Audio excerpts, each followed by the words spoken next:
Abra sua Bíblia em Efésios capítulo de número 4. Efésios capítulo 4.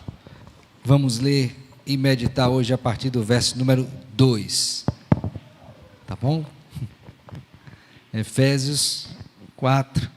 Hoje nós vamos meditar a partir do verso número 2. Todavia, farei a leitura a partir do verso 1 até o verso 6, que é a grande unidade aí desse texto, tá bom? Abriram aí Efésios 4? Vamos orar antes de lermos. Querido Deus, que bênção é termos a Tua palavra em nossas mãos, traduzida para o nosso próprio idioma. Realmente é um privilégio que o Senhor nos deu e nos tem dado. Agora, Senhor, que vamos ler esta preciosa palavra, pedimos que o Teu Santo Espírito nos ilumine, desvende os nossos olhos, de tal sorte que contemplemos as maravilhas da Tua lei. Ajuda-nos a receber a Tua palavra com alegria, com fé, com esperança, com um desejo ardente de vê-la operando eficazmente em nós, os que cremos. Assim nós pedimos, em nome do Senhor Jesus, com gratidão e perdão dos nossos pecados. Amém. Rogo-vos, pois eu, prisioneiro no Senhor, que andeis de modo digno da vocação a que fostes chamados, com toda a humildade e mansidão, com longanimidade, suportando-vos uns aos outros em amor, esforçando-vos diligentemente por preservar a unidade do Espírito no vínculo da paz. Há somente um corpo e um Espírito, como também fostes chamados a numa só esperança da vossa vocação. Há um só Senhor, uma só fé, um só batismo, um só Deus e Pai de todos, o qual é sobre todos, age por meio de todos e está em todos. Amém. Irmãos, quando o Senhor Jesus Cristo estava aqui no seu ministério terreno, eu já citei isso aos irmãos, e eu quero recapitular isso, porque julgo ser importante para a compreensão dessa parte da epístola que o apóstolo Paulo escreveu. Em João capítulo número 17, ele, nesta oração, que é chamada de oração sacerdotal, tem um alvo, que é a intercessão em favor do seu povo, não é? E particularmente os seus discípulos, a fim de que esses discípulos fossem um como ele o era no Pai. Vou ler aqui literalmente João 17, verso de número 11. Ele diz assim: já não estou no mundo, mas eles continuam no mundo, ao passo que eu vou para junto de ti. Pai Santo, guarda-os em teu nome que me deste, para que eles sejam um, assim como nós. Quando eu estava com eles, guardava-os no teu nome que me deste, e protegi-os, e não deles se perdeu, exceto filho da perdição, para que se cumprisse a Escritura. Mas agora vou para junto de ti, e isto falo no mundo, para que eles tenham o meu gozo completo em si mesmos. Eu lhes tenho dado a tua palavra, e o mundo os odiou, porque eles não são do mundo, como também eu não sou. Não peço que os tires do mundo, mas que os livres do mal. Eles não são do mundo, como também eu não sou. Santifica-os na verdade, a tua palavra é a verdade. E aí Cristo vai prosseguindo nesse mesmo assunto, e no verso 21 ele diz: a fim de que todos sejam um, e como és tu, ó Pai, em mim, e eu em ti, também sejam eles em nós, para que o mundo creia que tu me enviastes. Não há como você ler essa parte do Evangelho e não ser levado a pensar sobre a importância da unidade no corpo de Cristo Jesus. E esse, como eu disse, não é um assunto apenas do Evangelho segundo escreveu João, ou ainda dessa epístola escrita pelo apóstolo Paulo aos Efésios, mas ele falou sobre isso também quando escreveu aos crentes em Corinto, sobre a unidade. Então, era um tema que estava recorrentemente na mente do apóstolo Paulo, porque ele entendia que não há como você dizer que é discípulo de Cristo e não viver em comunhão com o corpo de Cristo. Porque assim como Pai, Filho e Espírito Santo estão unidos, também nós devemos refletir essa mesma união, não só com o Senhor, mas uns com os outros. Mas nós sabemos que isso não é tão fácil. E é tão difícil que teve Deus que descer para resolver este problema. E Paulo fala sobre isso nessa epístola, na medida em que diz o seguinte: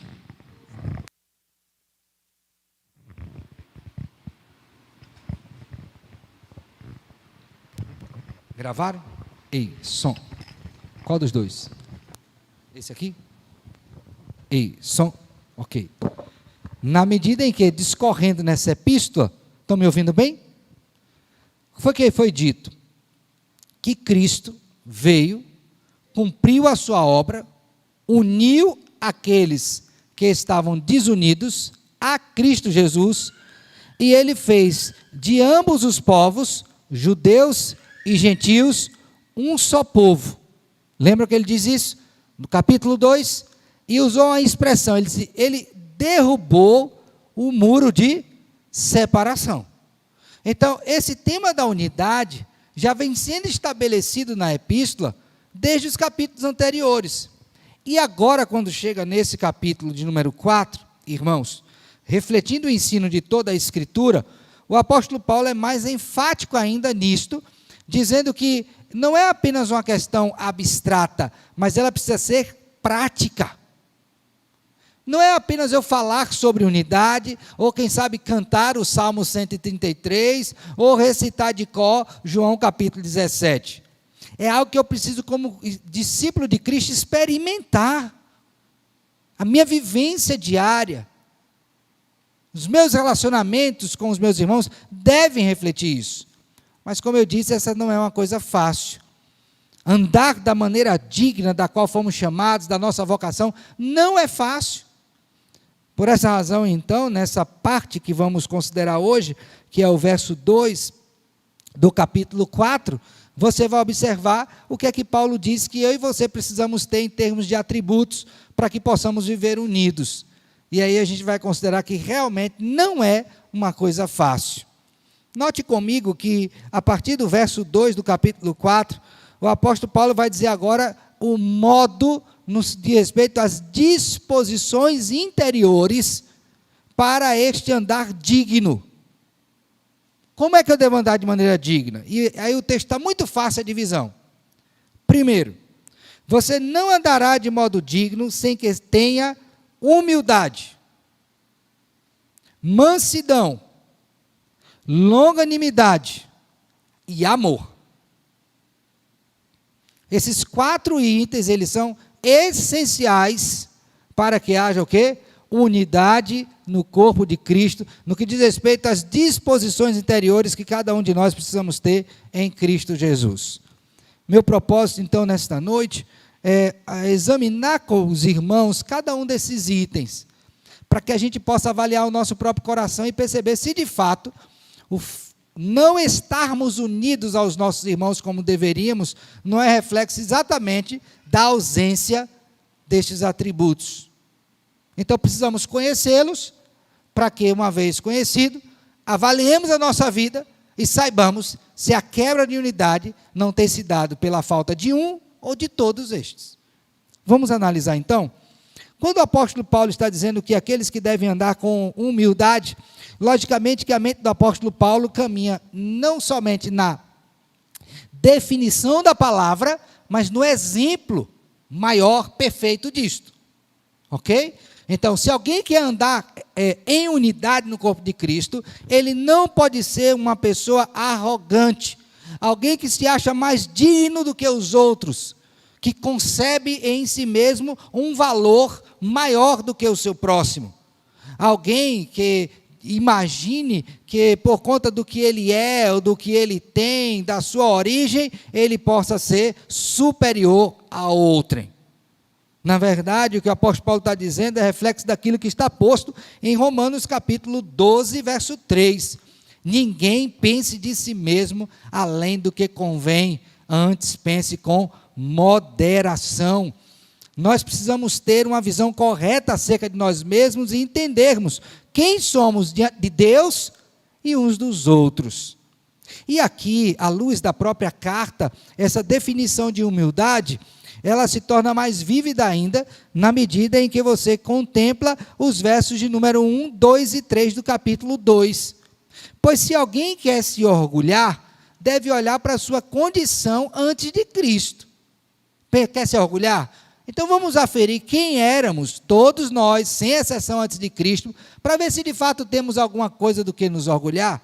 Então no capítulo 2, verso 1, temos: ele vos deu vida, estando vós mortos nos vossos delitos e pecados, nos quais andastes outrora, segundo o curso deste mundo, segundo o príncipe da potestade do ar, do espírito que agora atua nos filhos da desobediência, entre os quais também todos nós, sem exceção, andamos outrora, segundo as inclinações da carne, da nossa carne, fazendo a vontade da carne e dos pensamentos, e éramos por natureza filhos da ira, como também o quê? Os demais. Então aqui está um ponto unificador. Você quer ser orgulhoso? Pois pense de onde é que você veio. Davi, o rei Davi, fez uma oração quando ele foi abençoado por Deus com a bênção de uma descendência, né? Disse: olha, você terá um descendente, o seu reino será um reino eterno. E ele diz: quem sou eu? E quem é meu pai? Eu saí de trás da malhada. Parece-me, irmãos, que às vezes na igreja falta humildade, e uma das razões é exatamente porque nós nos esquecemos de onde viemos antes de Cristo. Então, no contexto da carta, não há brecha para orgulho, mas para humildade. Mas se sairmos da carta e formos para Filipenses capítulo 2, vamos ver o apóstolo Paulo ensinando um exemplo de humildade, que não é dele mesmo, mas de Cristo. Observe bem comigo. Filipenses, capítulo 2, verso 1. Ele diz assim, se há, pois, alguma exortação em Cristo, alguma consolação de amor, alguma comunhão do Espírito, se há entranhados afetos e misericórdias, completai a minha alegria, de modo que penseis a mesma coisa, tenhais o mesmo amor, sejais unidos de alma, tendo o mesmo sentimento. Nada façais por partidarismo ou vanglória, mas por o quê? Humildade. Agora, olha a expressão da humildade. Considerando cada um os outros o quê? Superiores a si mesmo. Como é que a gente se vê? Aí ele diz: não tenha em vista cada um que é propriamente seu, senão também cada qual que é dos outros.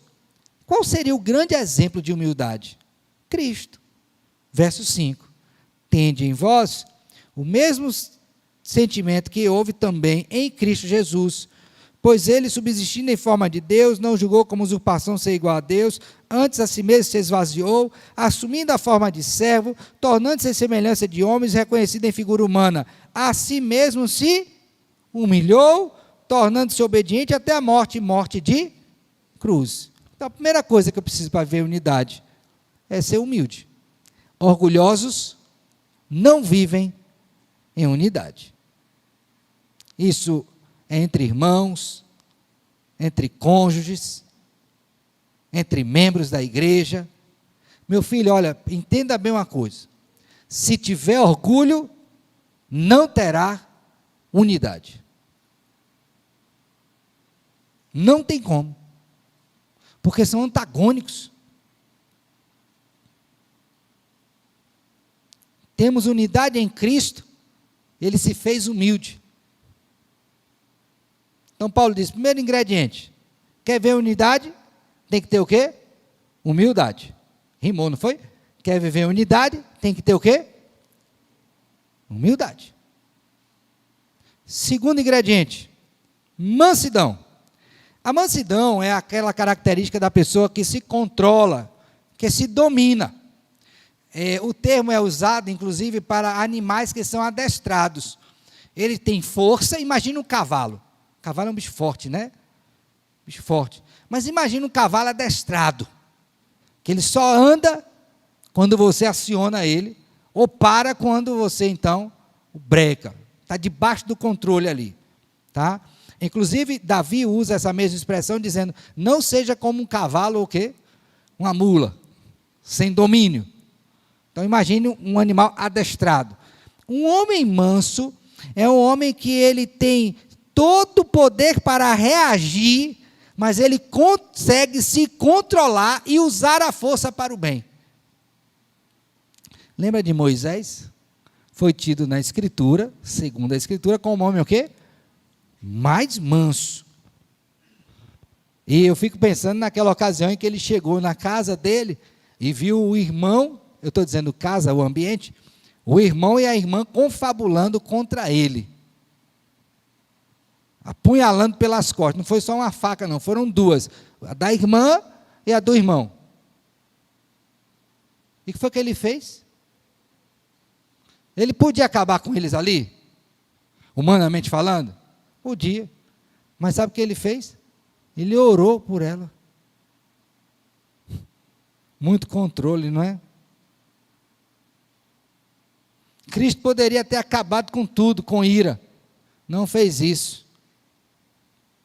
Ele sofreu a ira. E ele é o mais manso. Então, quem quer viver em unidade precisa aprender a ser o quê?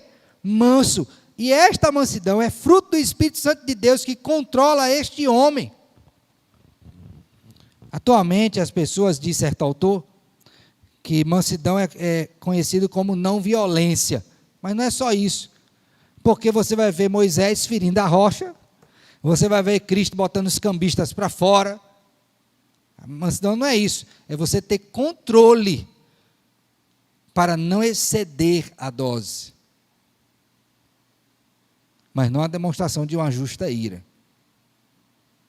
Agora imagine um relacionamento, irmãos, onde a pessoa não é mansa. Pelo contrário, ela é pronta para exigir seus direitos. Ela é rápida e dura nisso. Como é que fica? Dá para viver em unidade? Imagine você ver com uma pessoa que ela é orgulhosa, em outras palavras, ela nunca erra. E o segundo lugar é que quando ela se vê prejudicada de seus direitos, ela é rápida e dura para agir.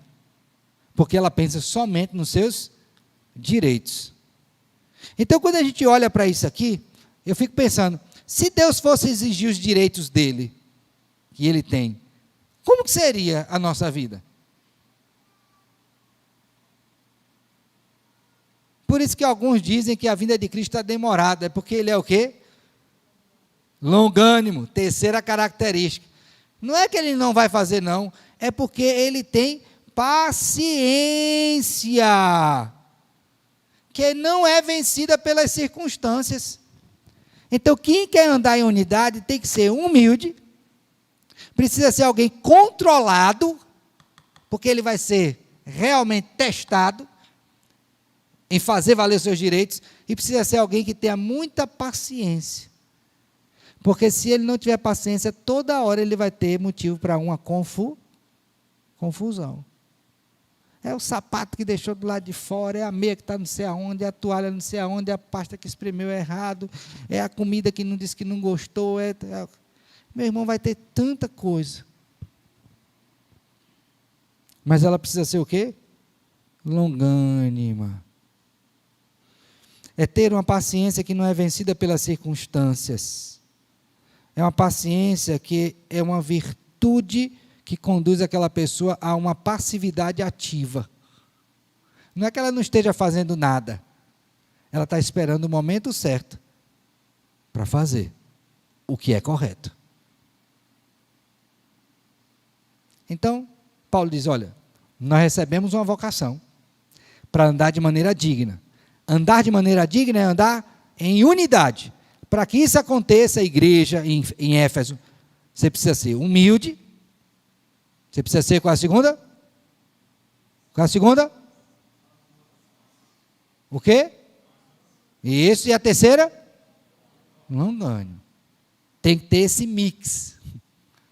Mas falta mais um. Que é o que, se faltar, todos os outros perdem o efeito. Qual é? Suportando-vos uns aos outros em amor. Então ele vai dizer o seguinte, olha, você vai ter que ser humilde, você vai ter que ser manso, você vai ter que ser longânimo, mas você vai ter que aprender a suportar o outro. Mas antes de entender o que é suportar, vamos entender o que é suportar. Quando a gente ouve a palavra suportar, vocês entenderam o que eu disse, não entenderam?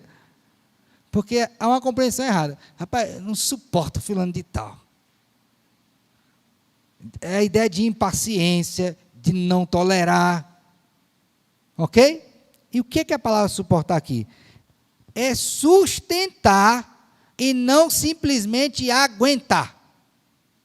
Porque a gente usa só no segundo sentido, né? Não suporto, não aguento. Disse, não. Suportar aqui é você botar a pessoa nas costas, aguentar o peso dela. Não é só não aguentar, não. Imagine você carregar o seu peso e o do outro.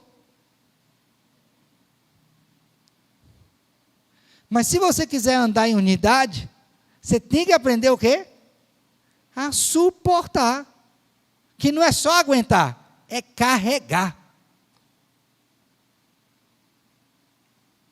Aí eu pergunto, será que a gente suporta o outro a ponto de escorá-lo, mesmo quando a gente é insultado, sofre amargura e enfrenta rebeldias do outro?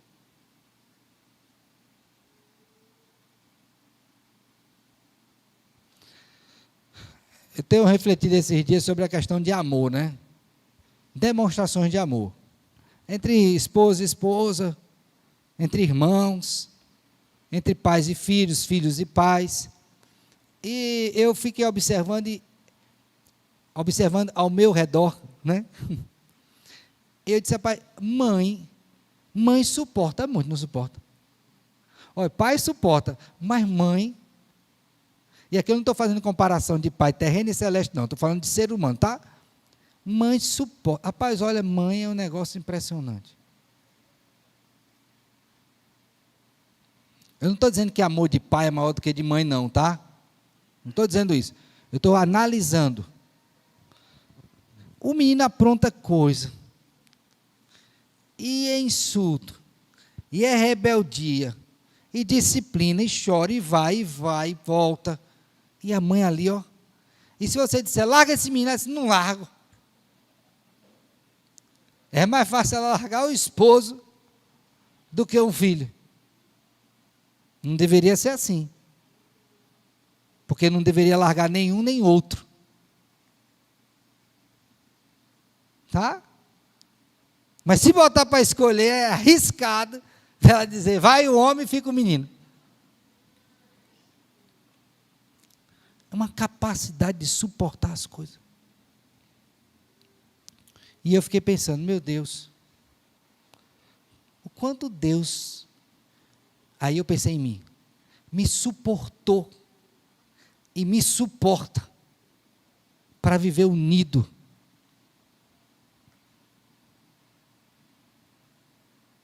Aí eu disse, por que é assim? Por que ele me suporta? Aí a resposta está no próprio verso. Por uma simples razão, mas profunda. Porque ele me ama. Nós não suportamos quem não amamos. Quem a gente ama, a gente suporta. Porque amor não é um sentimento, é uma atitude de honrar compromisso assumido em aliança.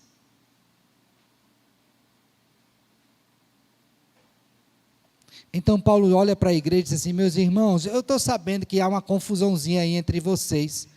É judeu brigando com gentio, quem é mais espiritual, quem não é menos espiritual, quem precede outro. Só Cristo derrubou o muro de separação. E vocês precisam ficar unidos.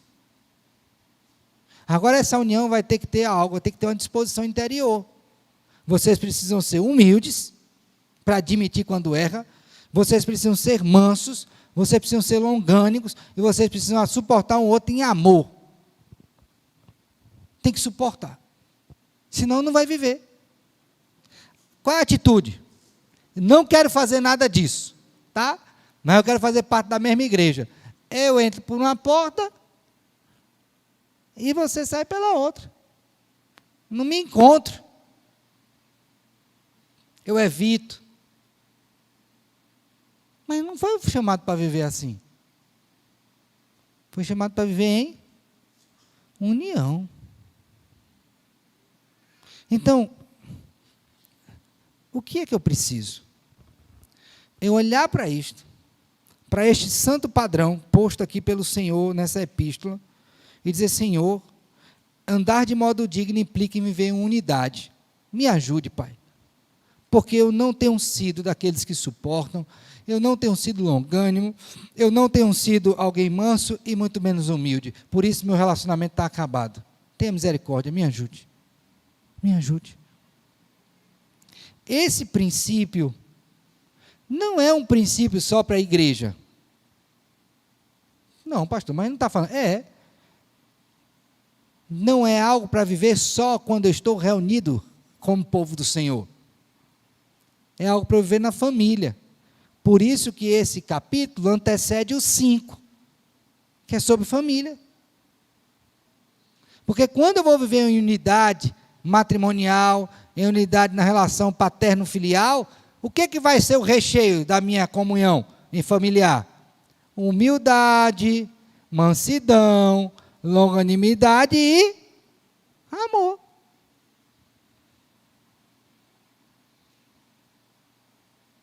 Aí você diz, então agora eu consegui.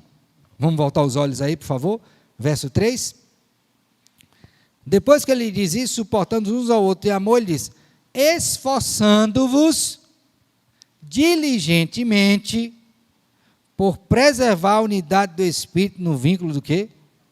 Então, meu filho, olha, você precisa disso.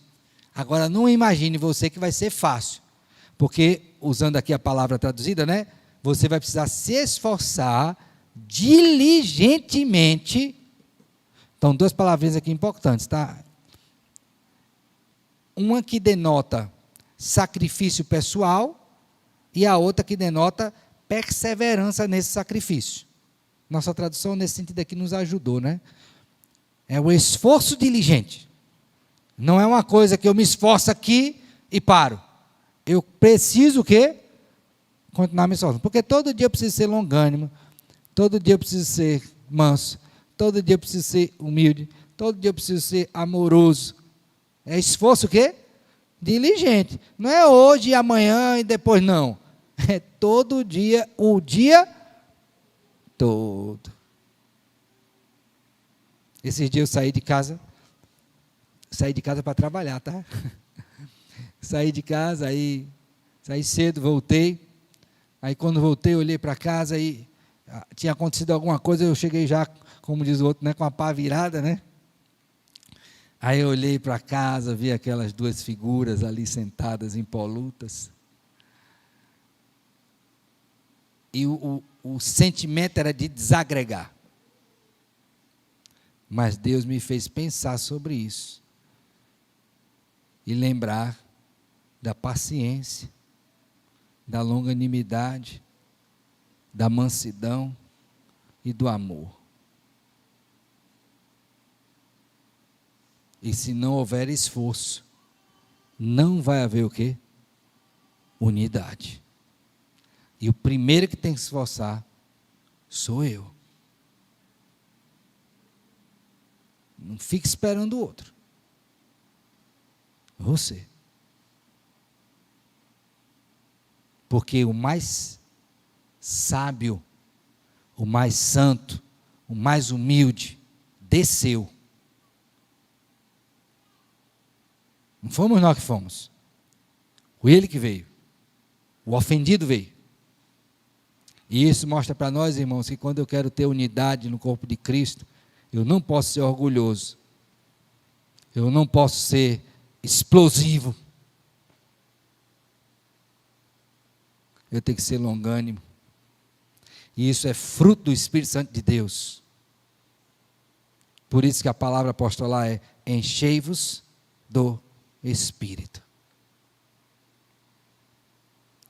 Então, o que é que eu preciso?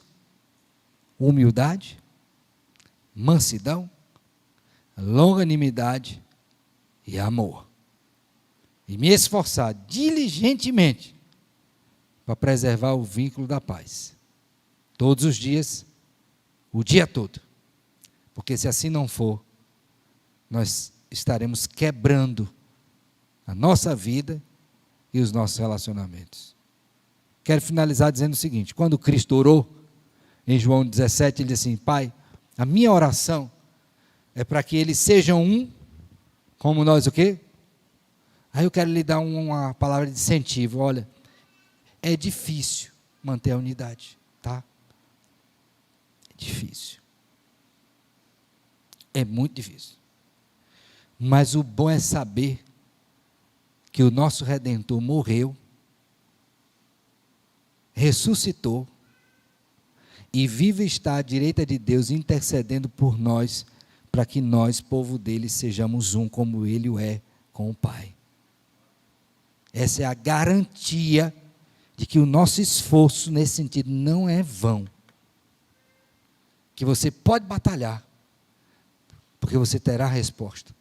Porque tem alguém muito mais forte, muito mais poderoso, muito mais santo, muito mais humilde, longânimo, manso, amoroso, do que qualquer um de nós, que está no céu, olhando para mim e para você, vendo as nossas lutas, dizendo: continue, meu filho, se esforce mais um pouco, eu estou com você, você vai conseguir, porque eu venci. E isso deve alegrar o nosso coração, isso deve nos fazer levantar a cabeça e olhar altaneiramente para o autor e consumador da nossa fé, que é Jesus Cristo. Ele, o nosso Deus, quer que nós vivamos unidos. E Ele trabalha por isso, incansavelmente. Que Ele nos abençoe e nos guarde. Amém.